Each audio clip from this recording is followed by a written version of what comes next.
American media networks and members of Congress are currently responding to a series of unexplained disappearances and deaths involving the country's top-tier scientists. Over the last few months, 12 elite specialists working in nuclear physics, aerospace, and sensitive military research have either vanished or been found dead.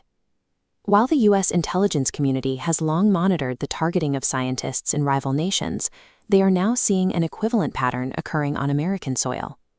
The circumstances of these cases are increasingly difficult to explain. One top military researcher recently left his home without his phone or his prescription eyeglasses, items he required for basic tasks, taking only his handgun before disappearing entirely. Compounding the mystery, several of the deceased had recently used social media to state that they had no intention of harming themselves and that any future report of their suicide should be viewed with skepticism. These specific warnings, paired with the high security clearance of the victims, suggest a coordinated effort rather than a random sequence of personal tragedies. As American investigators began searching for the source of these losses, reports confirmed that a similar crisis was unfolding on the other side of the Pacific. China is experiencing its own sudden drain of elite aerospace and military minds, with several of its high-tech researchers dying in quick succession. This parallel loss of talent complicates the theory of a standard bilateral conflict. Both superpowers are watching their most specialized intellectual assets disappear at the same time. This pattern points toward a shadow war, a strategy that targets the intellectual infrastructure of a state to bypass traditional military defenses.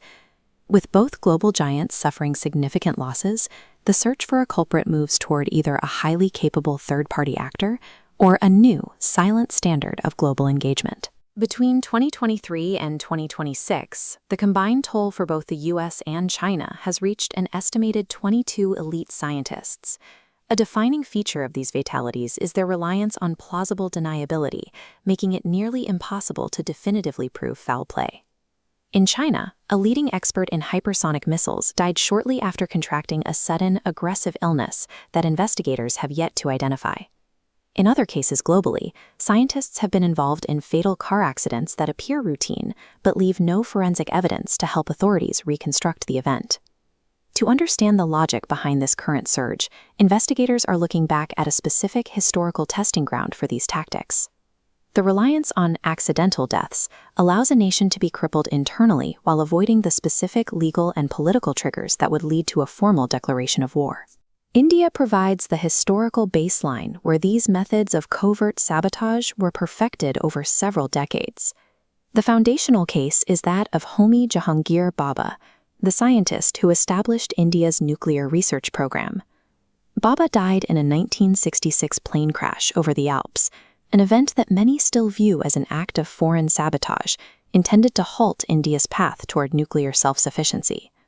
More recently, India saw a sharp spike in these losses, with 11 top nuclear scientists dying under unnatural circumstances in just a 4-year period between 2011 and 2015.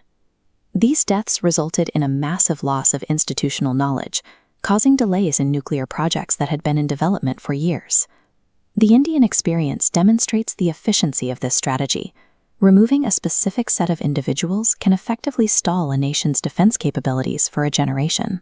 The current investigation into these hits focuses on the strategic impact of a human capital deficit. It takes roughly 40 years of specialized training and high-level experience to produce a scientist capable of leading national defense projects. Following this long training period, specialists have a peak performance window of only 15 to 20 years before cognitive output declines. If eliminated at the beginning of that window, half a century of national investment is erased in a single moment. Replacing such minds is not a matter of funding. It requires a multi-decade commitment to education and mentorship that cannot be accelerated. While a damaged military base can be rebuilt in months, the loss of human genius forces a mandatory delay that can span decades.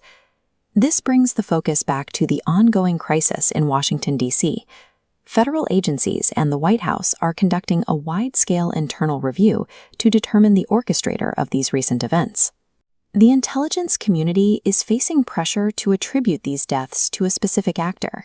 whether it be a traditional adversary, like Russia or Iran, or a different entity entirely. A formal attribution would carry immense weight, as naming a sovereign state would likely necessitate an aggressive and potentially destabilizing response. The current reality suggests a landscape where the primary targets are no longer physical borders, but the specific individuals capable of building a nation's future. If you value clarity over chaos, explore more on Clear Lens X.